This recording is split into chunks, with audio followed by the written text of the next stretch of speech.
안녕하세요 여러분, 도쿄뮤직입니다. 지난주 목요일 나스닥은 옵션 만기를 기준으로 여기 이렇게 0.79%의 하락이 나왔고요. 그 다음 날인 옵션 만기에는 0.26%의 하락이 잡히면서 하락이 이어질지 말지 귀추가 주목되고 있는 상태인데요. 나스닥의 경우는 여기 매물대가 존재하지 않는 초록색의 갭이 있기 때문에 갭을 메꾸면서 내려갈 가능성이 있는 상태입니다. 여기 이 차트는 성장주 ETF인 여기 SPYG를 가치주 ETF인 SPYV로 나눈 차트인데요. 최근의 상승은 여기 오렌지 색깔인 나스닥과 굉장히 흡사한 상태로, 나스닥과 상승이 흡사하다는 것은 나스닥의 상승은 여기 이 차트에 있어서 분자 있는 기술주 ETF인 SPYG 상승에 의해서 주도되었다는 것을 의미합니다. 그리고 가장 최근 여기 SPYG, SPYV의 모습을 보시면은 큰 장대 한봉이 잡히면서 bearish engulfing 패턴이 만들어졌는데요. 꾸준히 상승을 해왔던 이 차트가 이제 하락을 한다는 것은 분자 있는 성장주 ETF SPYG가 여기 분모에 있는 가치주 ETF인 SPYV에 비해서 이제는 언더퍼폼 한다는 것을 의미합니다. 그리고 다른 사람은 모르겠지만 적어도 워렌 버핏은 가치주라고 할 수 있는 옥시덴탈을 꾸준히 계속 모아왔는데요. 모두가 반도체만을 집중해서 바라보고 있는 사이에 워렌 버핏은 혼자서 계속 원유 섹터인 옥시덴탈만을 투자하면서 비중을 계속 늘려왔는데, 대중들이 가고자 하는 방향의 반대쪽에서 미리 준비를 하고 있다고 생각되며, 워렌 버핏은 어떠한 이유에서 이렇게 공격적으로 여기 2022년을 시작으로 해서 무려 2년에 걸쳐서 모두에게 미움받는 옥시덴탈을 상으로 이렇게 기업의 시가총액 30%에 달하는 수량을 매집하게 되었는지 한번 알아보고자 합니다. 우선 기본적으로 워렌 버핏은 2022년 1분기를 시작으로 약 1억 3,600만 주 정도를 47달러의 평단가에 매집을 하였습니다. 그리고 워렌 버핏은 옥시덴탈이 보여준 이러한 굉장히 가파른 변동성을 이용해서 굉장히 많은 분할 매수를 했고요. 그러한 매수 끝에 첫 포지션 1억 3천만 주에서 24년 2분기 기준으로 약 2억 5,500만 주로 2배어치 비중을 늘렸고요. 평단가는 47달러에서 이렇게 53.71달러로 옥시덴탈의 지분 30%를 얻을 수 있게 되었습니다. 워렌 버핏의 평단가는 53달러이고 지금 옥시덴탈은 60달러 이상을 기록하고 있는 상태이며, 비록 수익률은 그렇게 높진 않아도 엄청난 수량으로 인해서 마찬가지로 엄청난 수익을 지금 거두고 있는 상태인데요. 그가 이러한 변동성을 견디고 꾸준히 이렇게 매집을 한 데에는 자신의 네임 밸류도 있겠지만 얼마나 해당 섹터에 대해서 잘 알고 있으며 엄청난 집념으로 다른 투자처에 휘둘리지 않고 투자를 계속해 나가고 있는지를 볼 수 있는 대목입니다. 제가 존경하는 인물은 바로 피터 렌치로, 특히나 알고 있는 것을 지상으로 투자하고 투자한 기업을 지상으로 꾸준히 숙제를 하라고 한 사람인데요.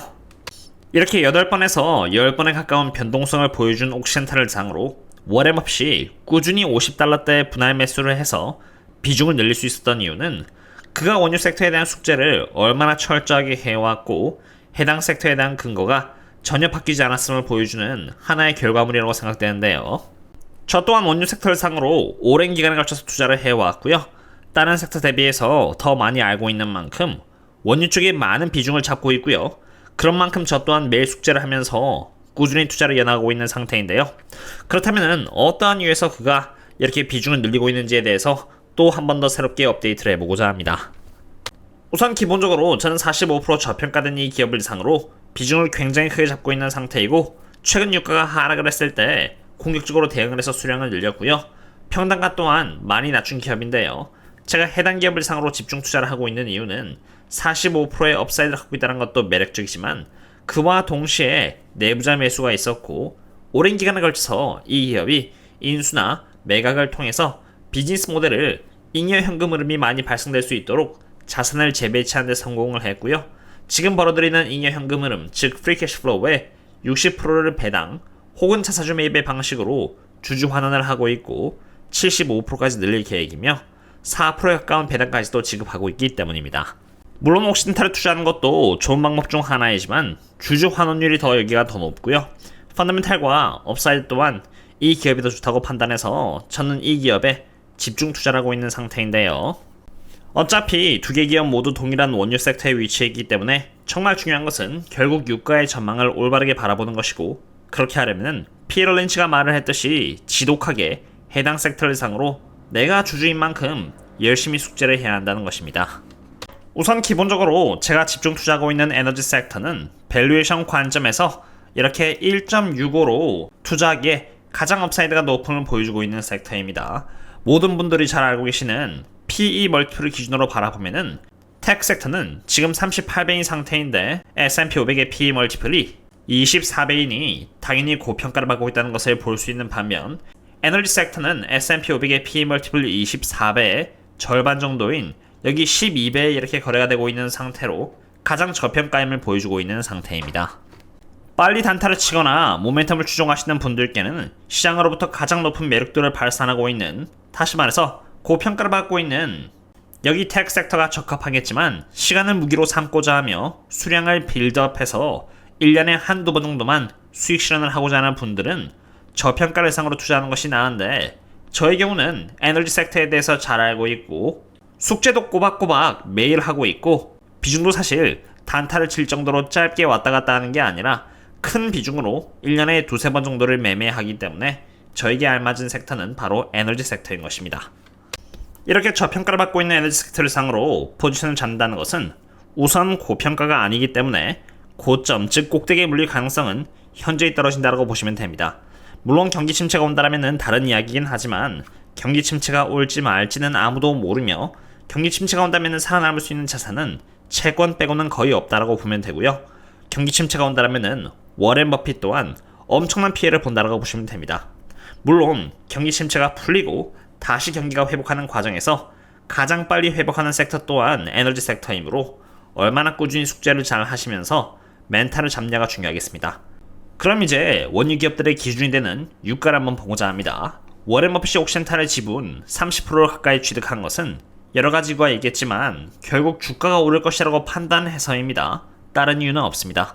카본 캡처 등의 기술도 말씀을 하시는데 유가와 옥시덴탈과의 상관계를 보시면은 이렇게 함께 가는 것을 볼 수 있는 것처럼 옥시덴탈의 주가는 유가를 무시하고 오를 수는 도저히 없으며 유가가 올라가야만 옥시덴탈이 올라간다는 것을 볼 수 있습니다. 유가가 상승을 하는지 하락하는지는 수요와 공급에 따라 결정이 되는데 여기서 바로 투자자의 집념과 꾸준함이 특정 섹터를 상으로 수익을 내느냐 마느냐를 결정하는데 중요한 요소가 됩니다. 여러분들도 잘 아시겠지만 어떤 상품의 가격은 결국 수요와 공급에 따라 결정이 되며 유가 또한 마찬가지입니다. 수요가 강하고 공급이 약해지면은 유가는 올라가고요. 수요는 약한데 공급이 많아지면은 유가는 떨어집니다.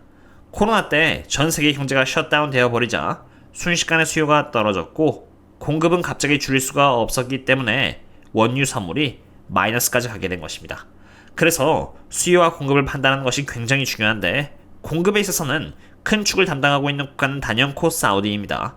사우디는 3분기를 끝으로 천천히 감산을 푼다고 했었는데 여기 빨간색이 바로 사우디의 공급량으로 그 어떤 해보다 공격적으로 감산을 해나가고 있음을 볼 수가 있습니다. 그럼 이제 그 다음 부분은 바로 수요인데요. 수요에 대한 지표는 매주 EIA에서 발표가 되는데 이 지표 또한 제가 주주로서 저는 매주 관찰하고 있는 지표로 따로 만들어 본 결과 24년의 수요는 이처럼 굉장히 좋은 흐름을 보여주고 있는 상태입니다. 이 지표는 가솔린과 중유, 항공유 등의 제품들을 상으로 잡힌 수요인데 24년의 수요는 여기 빨강색으로 그 어떤 해보다도 높다는 것을 볼 수 있습니다. 특히 수요는 3분기를 시작으로 꾸준히 상승해 나갈 것으로 예측이 되고 있는 상태인데요. 계절적인 요인으로 인해서 수요가 높아질 것으로 예측이 된다는 것은 유가에 있어서 굉장히 좋은 부분인 것입니다. 그리고 실제로 정제마진은 이렇게 바닥을 치고 드디어 반등을 이어나가고 있는 상태입니다. 정제마진이 높아지고 있다는 것은 원유에서 가솔린이나 중유 그리고 항공유 등으로 정제해야 하는 니즈가 증가하고 있다는 것으로 간접적으로 수요가 높아지고 있음을 의미하는 지표입니다. 수요가 높고 공급 측에서 감산으로 인해서 약해지면은 결국 엔드 리설트는 원유 재고량의 하락입니다. 24년 원유 재고량은 이미 코로나가 끝나고 회복하기 시작했던 여기 회색깔 지표인 2022년을 제외하고는 가장 아래에 있다는 것을 볼 수 있고요. 실제로 그 트렌드를 보면은 6월을 시작으로 9월까지 원유 재고량이 이렇게 하락하는 추세를 보여왔다는 것을 볼 수 있습니다. 지금 이미 본격적으로 원유 재고량이 하락을 하기도 전에 2022년을 제외하고는 가장 낮은 단계에 위치하고 있기 때문에 앞으로 하락을 더 가파르게 이어나갈 것이라고 보고 있고요. 원유 지거래이 하락하면 당연히 유가는 반대로 올라가게 됩니다. 이런 상태에서 원유를 대상으로 투자자들의 심리는 코로나에 준할 정도로 좋지 않습니다. 미국 경제는 코로나 때보다 훨씬 강한데 그 심리는 여기 이렇게 보시면은 코로나에 준할 정도로 최악이기 때문입니다. 그리고 이러한 부분은 저에게 있어서는 너무나 좋은 지표입니다. 왜냐하면 심리는 주가에서 순식간에 변동하기 마련이며 항상 이렇게 심리가 최악이었을 때 주가는 결국 반등하기 마련이었고, 그 말인즉슨 제대로 된 반등은 아직 일어나기 전임을 의미하는 것이기 때문입니다. 제가 집중적으로 투자하고 있는 섹터는 많은 투자자들에게 이렇게 사실 미움을 받고 있는 섹터입니다. 하지만 그러한 과정에서 저는 이렇게 보시는 것처럼 매일 원유 섹터에 대한 지표를 꾸준히 숙지해서 저희 멤버십 분들께 매번 업데이트를 해드리고 있고요. 원유 관련 펀더멘탈이 흘러가는 과정이 생각한 것만큼 전혀 나쁘지가 않다는 것입니다. 제 돈이 투자되고 있는 곳을 대상으로 저는 집념을 갖고 꾸준히 숙제를 하고 있으며 이 과정 속에서 펀더멘탈을 기준으로 대응을 할 수 있고, 제가 비록 워렌 버핏이 어떠한 이유로 투자하고 있는지는 모르겠지만 빠짐없이 숙제를 하고 있기 때문에 워렌 버핏 또한 아마도 동일한 근거를 갖고 투자를 하고 있는 것은 아닐까 하고 생각해 봅니다. 저는 원유 쪽을 이상으로 이렇게 숙제로 공유드리고 있고요. 그와 동시에 여기 거시경제나 옵션 관련 분석, 그리고 테슬라 관련 리서치 또한 저희 멤버십 분들 상으로 매일 공유드리고 있는 만큼 관심이 있으시다면 참고하시면 좋을 것 같고요. 오늘은 이 정도로 마치도록 하겠습니다. 그럼 다음에 또 만나요. See you later.